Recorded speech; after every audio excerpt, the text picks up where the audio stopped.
So we move away now from financing, from ability, and so on. And let's look at some dimensions of entrepreneurial performance.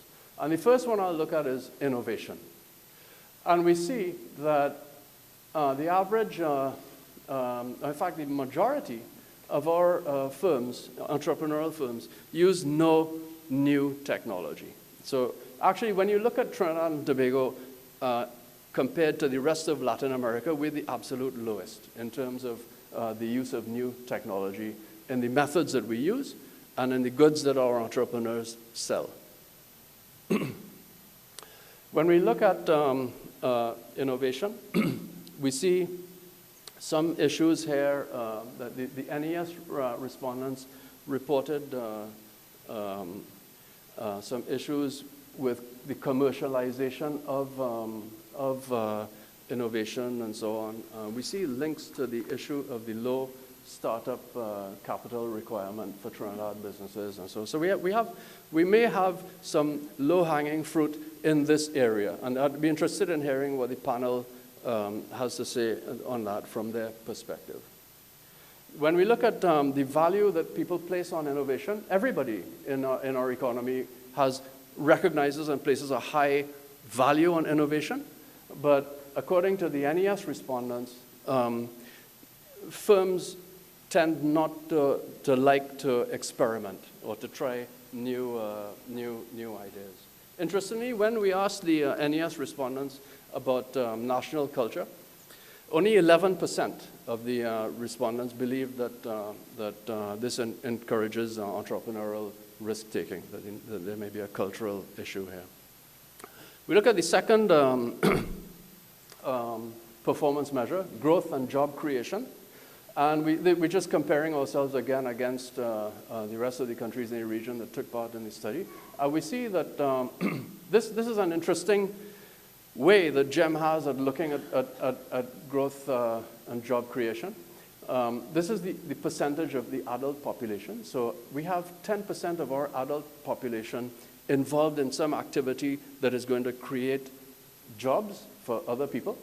And we see that the majority of this is going to create 1 to 5 jobs. The thing with this is that job growth expectations are actually a very powerful predictor of job growth outcomes. If we go to an entrepreneur today and ask how many people do you expect to have working for you in 5 years, and this is looking at 5 years into the future, this graph, and he tells us 10, chances are if we go back to that entrepreneur in 5 years' time, he'll have 10 people working for him, or something close to that. It wouldn't be 100, and it probably wouldn't be 1.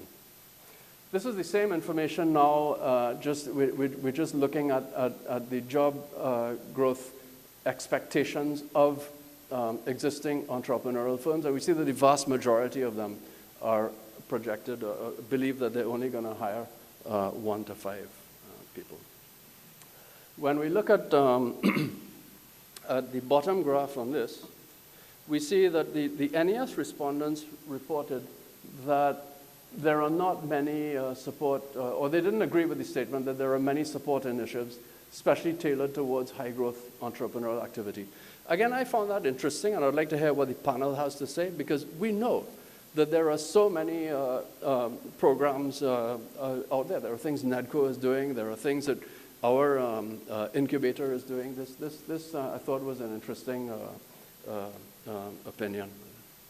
And the final performance indicator that we look at is that of international orientation.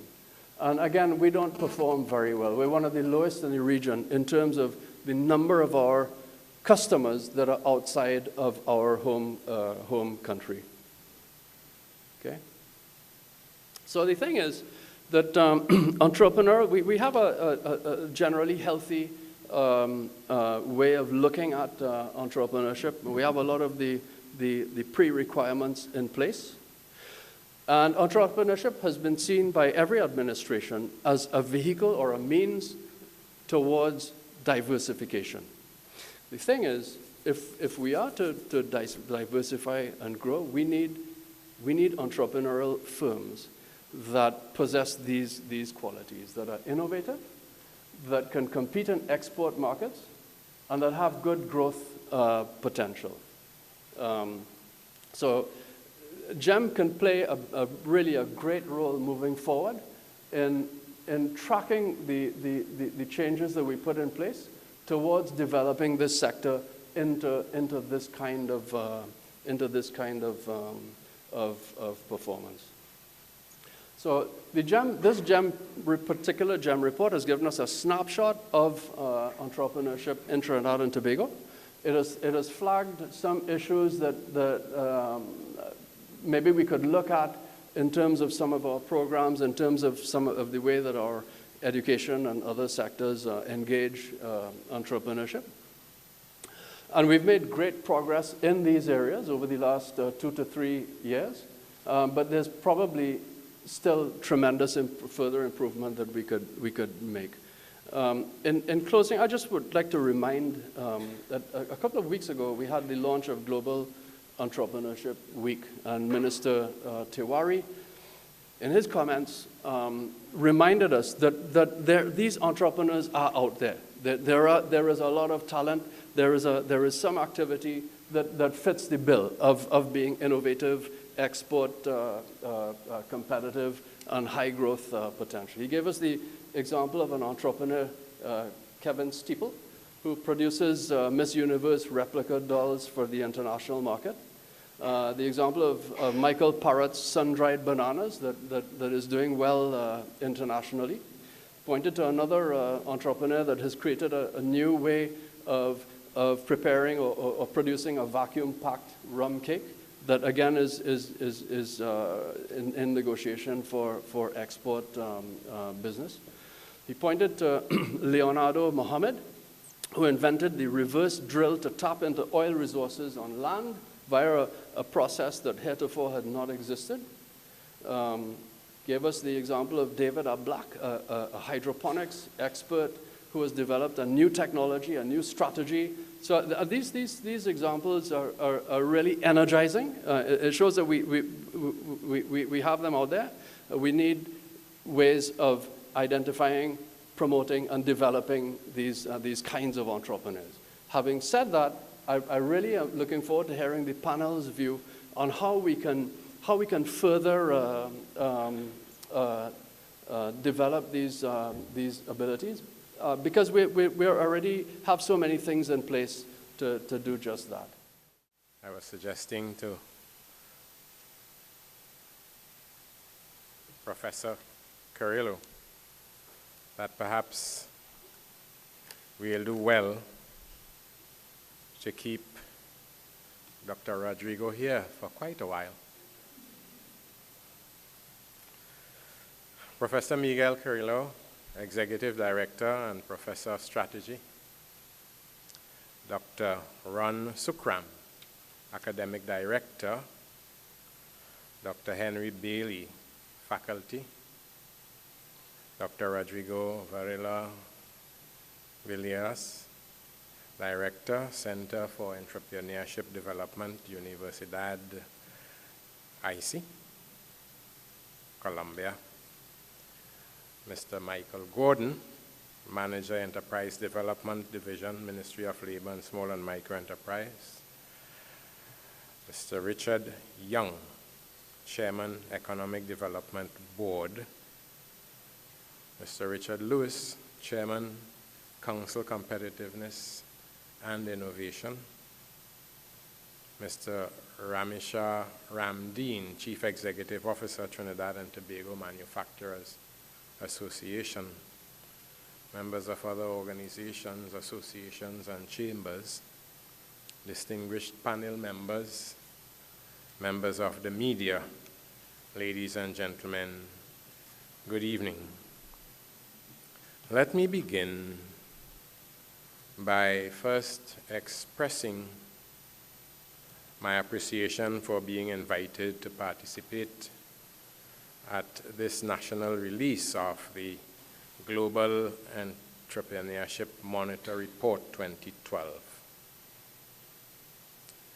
The People's Partnership Government came into office with a promise to create a more diversified, knowledge-intensive economy by building a foundation for a society in which creativity is encouraged and rewarded, making the most of the native genius of our people. And I invite you to be here for Carnival, and you'll see the true genius of our Trinidad and Tobago people. Through the Ministry of Labor and Small and Micro Enterprise Development, this government's policy is to use entrepreneurship as a way to promote human development and the building of a sustainable economy. We also see entrepreneurship as fundamental to creating decent work and improving the standards of living in our country. The national release of your GEM report 2012 is of great importance to us here in this country. This report is a welcome analysis of entrepreneurship in Trinidad and Tobago. It provides substantial detail on trends across a range of indicators and will be of immense help as the government continues to frame policies to diversify our economy. I commend the GEM coordination team on their work, and I assure all who assisted in the local GEM research project that the Ministry of Labor and Small and Micro Enterprise Development will actively use the data to support small businesses and individuals interested in launching new enterprises. We know that in a developing country such as ours, entrepreneurship can serve as a key to unlocking economic potential and lifting people out of the worst forms of poverty. Permit me to highlight a couple of key areas that stood out in the report. These include progress made in the areas of the legal and regulatory environment, tertiary education for entrepreneurship, and improved availability for financing. However, some work still needs to be done in the areas of developing innovation and expanding access for financing, particularly from non-governmental sources.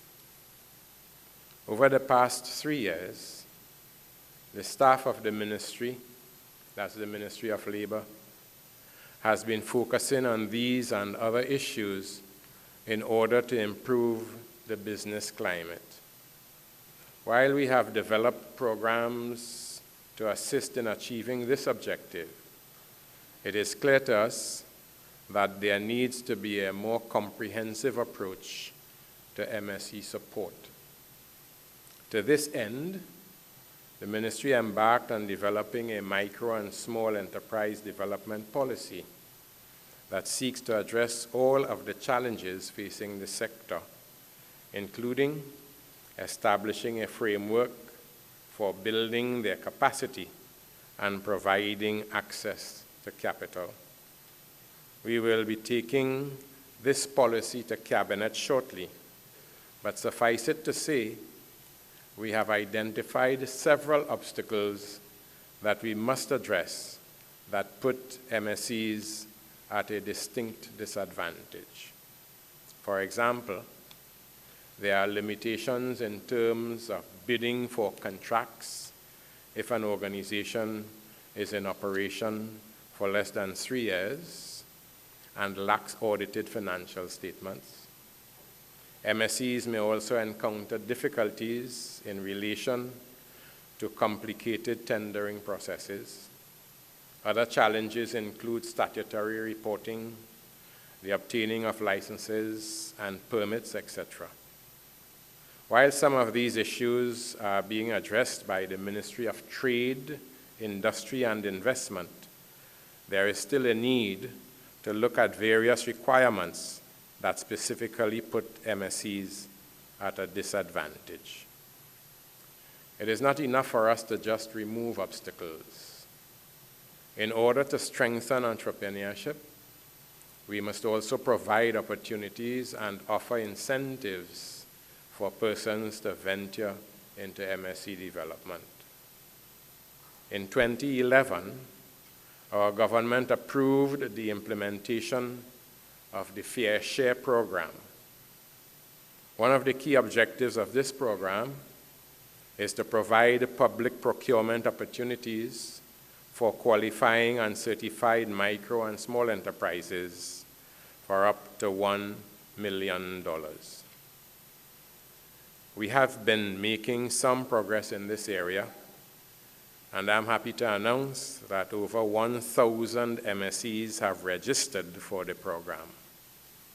Furthermore, half of our ministries, and we have many ministries, we have a big government indeed, half of our ministries are participating in the program.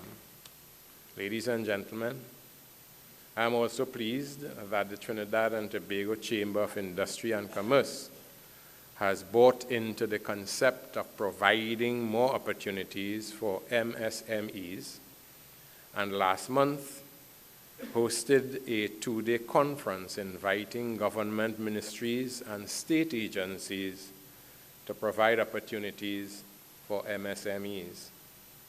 This is a welcome initiative, as it shows that government does not always have to be the only promoter of such programs, and we wholeheartedly welcome the Chamber's move to support MSME development.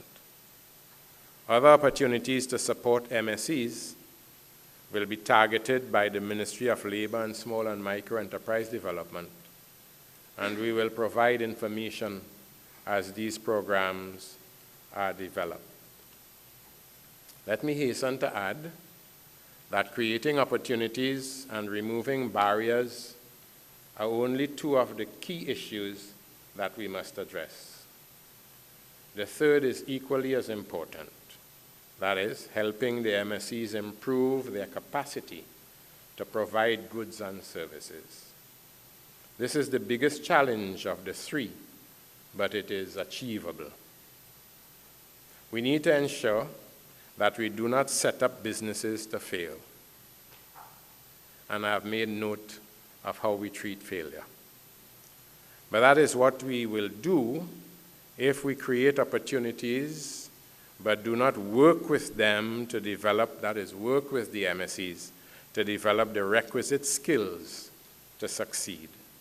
In this regard, the ministry has focused on entrepreneurship and business skills training in the first instance, and ultimately on technical skills training to ensure that MSEs run their businesses efficiently and provide the highest quality goods and services to customers. The ministry's Fair Share division is developing a training program to provide these services to the MSEs. And we intend to include as many training agencies and institutions as possible. The ministry's National Integrated Business Incubator System, which is operated by our National Entrepreneurship Development Company Limited, provides an even greater focus on entrepreneurship training. In the IBIS program, candidates are provided 6 to 8 months of entrepreneurship training, facilitated by tertiary education institutions that covers such resource management, that covers, I beg your pardon, human resource management, marketing, financial management, operations management, and other business-related areas. At the end of the process, candidates would have been coached to develop their individual business plans, which are then presented and evaluated by a team of professionals. IBIS has been an eye-opening experience for both participants and the program administrators, as we have witnessed the capacity of a range of participants who demonstrated tremendous growth and understanding of running their businesses. To date, 107 persons have completed training and 75 are in the process of being trained in the IBIS program. To facilitate the delivery of the IBIS program, 2 social empowerment through enterprise development incubators called seed centers have been established in Sangre Grande and Pinal Siparia. 2 additional seed centers are scheduled to open by the end of the first quarter of 2014, and 3 more by the end of the calendar year 2014.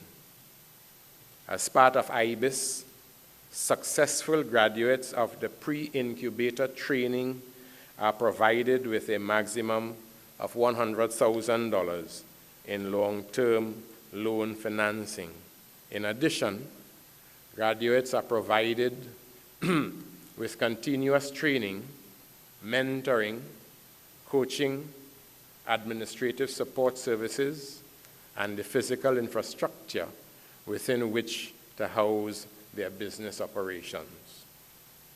Ladies and gentlemen, friends, earlier I spoke about the report's analysis regarding the lack of innovation among entrepreneurs.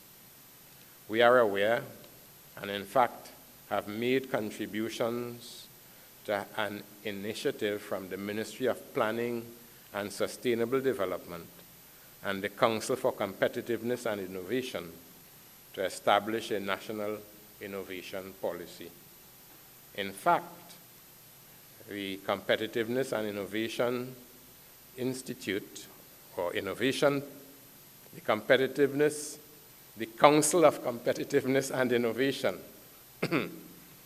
has been operating the Idea to Innovation program, I2I, over the past 2 years to encourage entrepreneurs to submit their innovative ideas for grant funding of up to $200,000.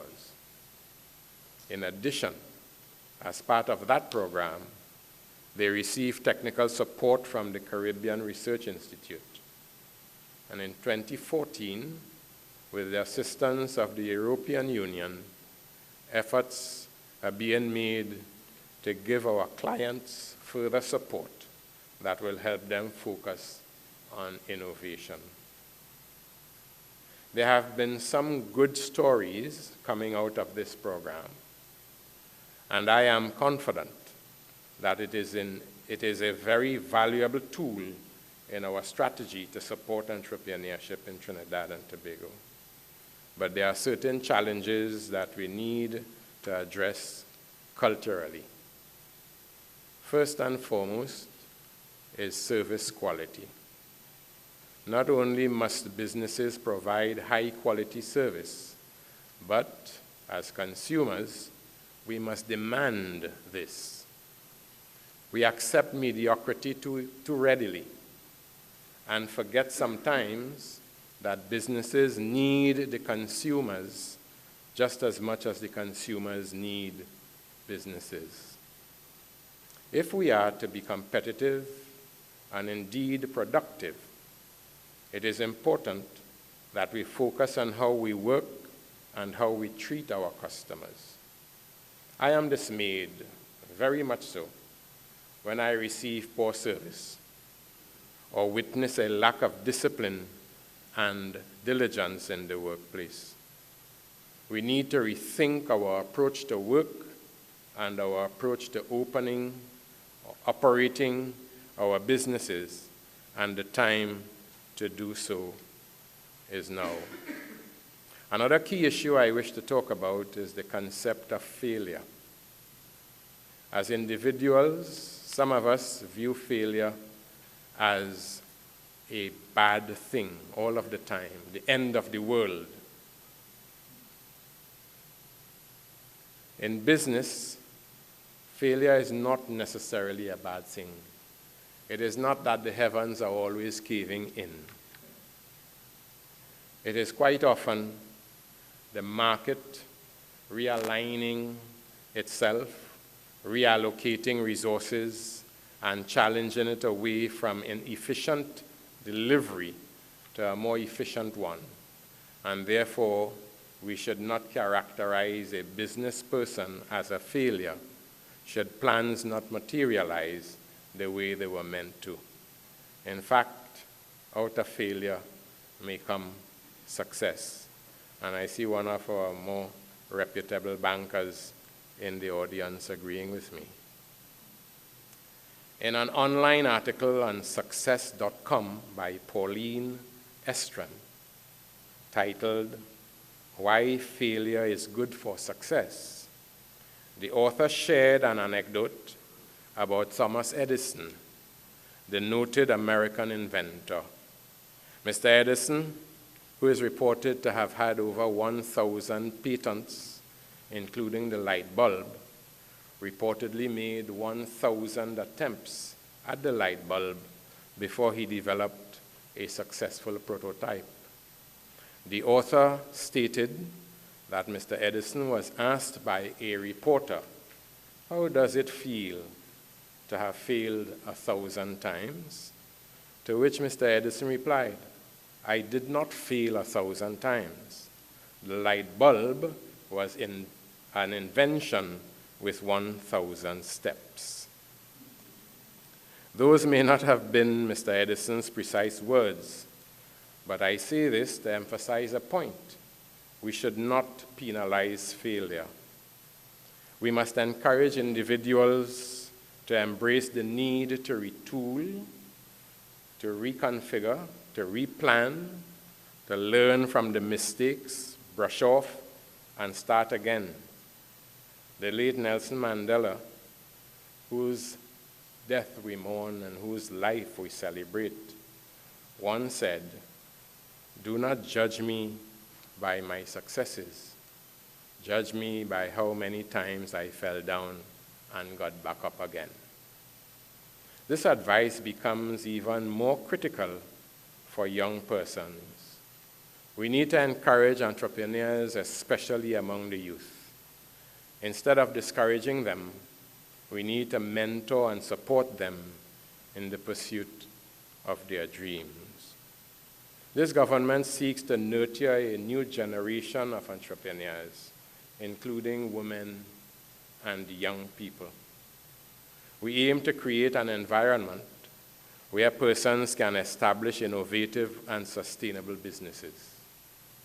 This is essentially what entrepreneurship is: taking an idea that starts from a conversation sometimes while walking around the savannah or traveling to work, and turning it into a new business or even building a new industry. It is a combination of enterprise and vitality for the creation of a high-quality business with global growth potential. From Wilfred and George Alston, brothers who founded Alston's, a firm which is now the AL in Ansa Makal, to Mailing, the fashion designer, the first doubles vendor, and the efforts of all our local entrepreneurs, the creativity and dynamism of our people created a foundation for entrepreneurial activities to flourish. Ladies and gentlemen, reports such as the Global Entrepreneurship Monitor report are important to help us understand what we need to do in order to create a robust, enabling entrepreneurial climate. Trinidad and Tobago has the human capital and natural resources to be an example of a dynamic economy and an engine for regional prosperity. Let us therefore use the ingenuity of our human capital to seize the opportunities made available to us and to move quickly and boldly into the future. In closing, I would like to state that the Ministry of Labor and Small and Microenterprise Development appreciates the information provided by the report, as it provides insight regarding significant concerns of the sector. We acknowledge the good work done by the school and recognize it as an important institution for training in entrepreneurship. The ministry will continue to partner with the Arthur Lockjack Graduate School of Business. Over the past 3 years, the ministry collaborated with the school on the Business Showcase, the most recent held earlier this year. The Arthur Lockjack Graduate School of Business is also implementing an MSc National Baseline Survey on behalf of the ministry, which will inform the necessary demographic information on MSCs to effect appropriate policy development. Let me close then by congratulating you once again on the good work, and I, indeed all of us, look forward to the activities scheduled for the rest of this evening, although I might bust it as soon as I leave the stage. Thank you very much, and may God continue to richly bless our Trinidad and Tobago.